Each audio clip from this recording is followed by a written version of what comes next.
열왕기상 16장 15절에서 20절 말씀 한 목소리로 읽겠습니다. 유다의 아사왕 제27년에 시므리가 디르사에서 7일 동안 왕이 되니라.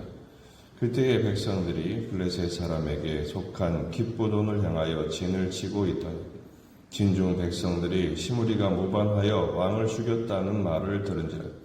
그날에 이스라엘의 무리가 진에서 군대 지휘관 오므리를 이스라엘 왕으로 삼으며 오므리가 이에 이스라엘의 무리를 거느리고 기브돈에서부터 올라와서 디르사를 에워쌌더라. 시므리가 성읍이 함락됨을 보고 왕궁 요새에 들어가서 왕궁에 불을 지르고 그 가운데서 죽었으니 이는 그가 여호와 보시기에 악을 행하여 범죄하였기 때문이라. 그가 여로보암의 길로 행하며 그가 이스라엘에게 죄를 범하게 한 그 죄 중에 행하였더라. 시므리의 남은 행위와 그가 반역한 일은 이스라엘 왕 역대 지략에 기록되지 아니하였느냐. 아멘. 본문에 계시된 주님은 어떤 분이신가? 반역을 기뻐하지 아니하십니다. 본문은 시므리가 왕이 되고 그의 일생을 소개하고 있습니다. 그의 통치 기간은 얼마나 됐죠? 7일 동안 왕이 되니라. 아마 역대기에 열왕기나 역대기에 나와 있는 모든 왕, 한 40여 명이 되는 왕 중에 가장 짧은 최단 통치 기간일 것입니다. 7일밖에 되지 않습니다. 그가 왕이 된 이유는 그 앞에 왕 바하사의 아들 엘라를 죽였죠. 술에 취해서 헤매는 그를 죽이고 그뿐 아니라 그에게 속한 가족, 친족, 친구 하나 없이 전부 다 몰살시킵니다. 왜냐하면 반역을 했는데 피부치가 남아있으면 얼마든지 또 복수할 계기가 될 수 있기 때문에 전부 몰살시킨 것이죠. 근데 오늘 본문을 보면 그때 이렇게 시작하죠. 15절에서 그때의 백성들이 블레셋에서 진을 치고 있었습니다. 기브돈을 향하여 공격하고 있었는데 소식을 들으니 시므리가 반역을 했다. 지금 왕을 죽였다. 그리고 왕이 됐다. 그 말을 듣자 그 나머지 군대, 그러니까 시므리는 전체 군대의 절반의 지휘관이었고 나머지 절반은 지금 야전 군대죠. 대치 중인 야전 군대와 백성들이 그 시므리를 인정하지 않은 것입니다. 그래서 16절을 보면 그날에 이스라엘의 무리가 진에서 군대 지휘관 오므리를 이스라엘 왕으로 옹립을 합니다. 이게 참 나라가 엉망이 돼가는 것이죠. 두 왕조, 여로보암 왕조도 2대 만에 끝이 나고 바하사 왕조도 2대 만에 끝이 나고 반역을 했는데 그 반역도 부정하고 새로운 왕을 백성들이 옹립을 합니다. 지금 남왕국은 그래도 다윗의 혈통이 계속 이어가고 있어요. 근데 벌써 3개 왕조, 더군다나 시므리가 죽고 오므리가 오니까 4개 왕조가 들어서는 것이죠. 나라가 혼란에 빠지고 있는 것입니다. 왜 이렇게 되고 있는가? 그 이유는 시므리나 오므리나 바하사나 하나님께 묻지 않았기 때문입니다. 원래 왕은 하나님이 세우시는 거예요. 하나님이 기름을 부으셔서 왕으로 세우시는 것이 성경적인 원리인데 그들은 하나님께 묻지 않았습니다. 자기들이 스스로 왕이 되는 것이죠. 스스로 인간적인 조직과 방법을 동원해서 남을 치고 그 자리를 차지하려고 합니다. 수와 세의 원리에 의해서 그렇게 하니 나라가 혼란스러울 수밖에 없고 누군가는 죽어야 내가 그 자리를 차지하니까 서로 죽이고 죽는 상황이 반복되는 것입니다. 결국은 시므리의 정권을 인정하지 않은 백성들의 또 다른 모반으로 인해서 오므리를 옹립한 일로 인해서 어떤 일이 벌어집니까? 군대와 그리고 백성들이 오므리를 세워서 시므리를 공격하죠. 시므리가 있던 왕궁을 함락시킵니다. 그러자 시므리가 대세가 기울었음을 알고 왕궁에 불을 지르고 자결하고 맙니다. 남을 죽였던 그가 결국 자신도 죽이는 결과를 초래하는 것이죠. 그렇게 된 이유를 성경에서는 짧지만 굵게 이렇게 설명합니다. 19절. 이는 그가 여호와 보시기에 악을 행하여 범죄하였기 때문이다. 그가 여로보암의 길로 행하며 그러니까 이스라엘에게 죄를 범하게 한 그 죄 중에 행하였더라. 시므리의 남은 행위와 그 반역한 일이 기록되어 있지 않느냐. 여러분 7일천합니다. 일주일밖에 안 되는 그의 통치에 어떻게 이렇게 많은 죄가 들어가 있을까?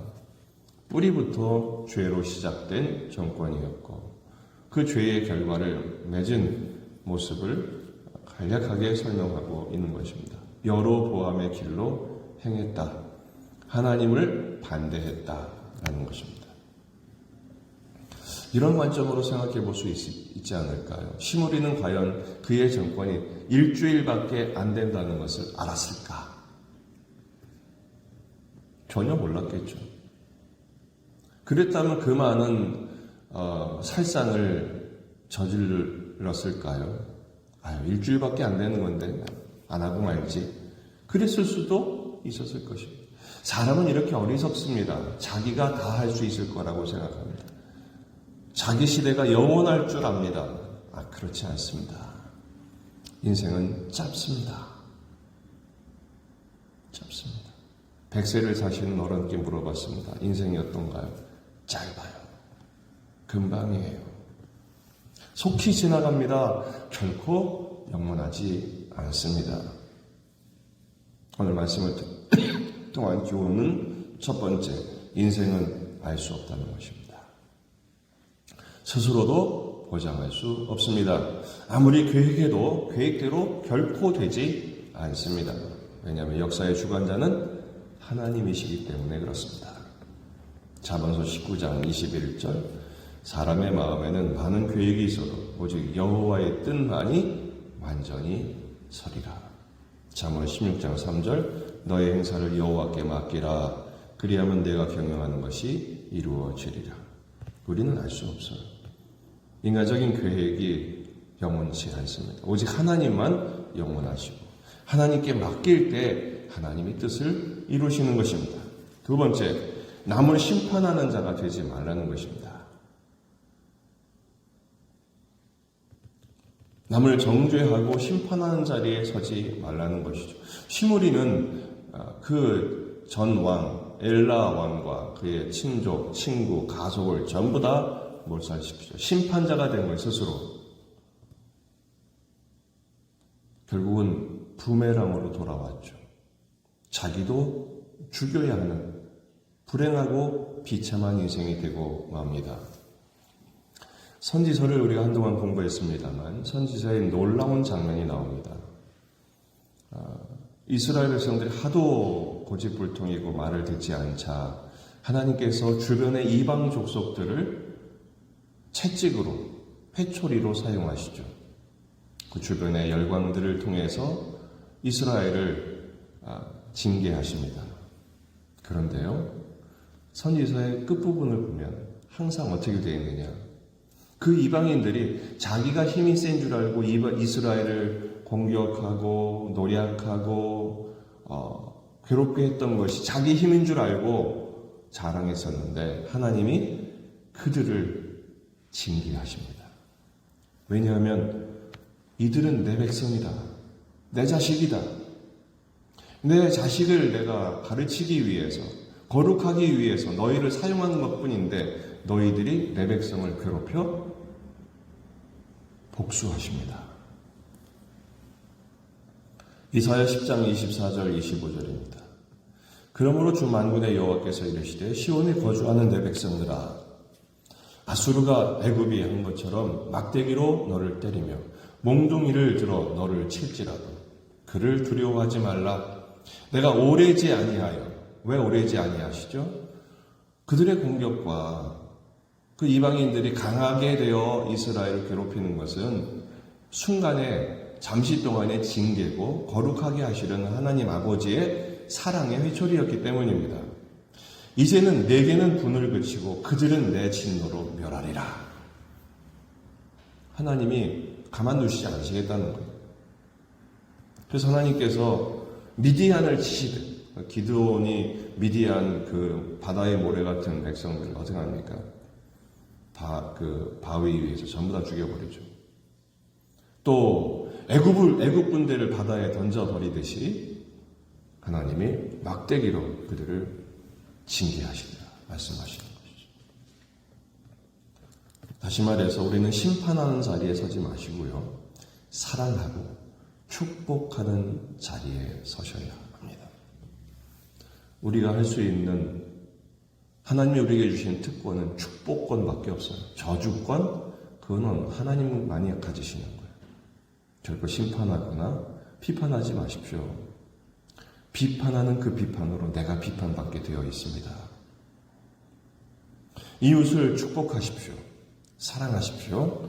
잘 되는 거 박수 쳐주시고, 어려우면 긍휼을 베푸시고, 그러면요 그의 아버지께서 기뻐하십니다. 그의 아버지가 누굽니까?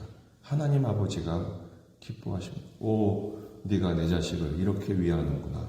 내가 축복하마. 그러지 않으시겠습니까? 조금 내가 힘이 있다고 남을 때리고 비판하고 정죄하는 자리에 서지 마십시오. 그의 아버지께서 진노하십니다. 너 내 아들을 건드려? 그게 성경의 가르침이에요. 내가 가만 안 둡니다. 내가 하나님의 자녀인 것처럼 그도 하나님의 자녀입니다. 베드로전서 2장 17절, 뭇사람을 공경하며 형제를 사랑하며 하나님을 두려워하며 왕을 존대하라. 하나님 백성이 해야 할 일은 공경, 사랑, 존대하는 것입니다. 하나님을 경외하는 까닭이죠. 그가 나의 아버지이신 것처럼 그의 아버지도 되시기 때문에 사랑하고 약한 자를 책임지며 돌보는 것, 이게 바로 그리스도인의 마땅한 자세입니다. 서로 사랑하라. 그리하여 너희가 내 제자인 줄 아니라 주님의 당부시죠. 오늘 7일 천하였던 시므리를 통해서 우리는 인생의 가장 소중한 교훈을 공부했습니다. 우리는 스스로를 책임질 수 없습니다. 하나님께 맡기십시다. 그리고 결코 심판하는 자리에 서지 마시고 축복하고 사랑하고 긍휼을 베푸는 평화의 메신저로 살아가는 저와 여러분이 되시기를 주의 이름으로 축원합니다. 오늘 저녁 금요기도회는 시편 148편을 마지막으로 함께 묵상하시겠습니다. 다 같이 기도하겠습니다.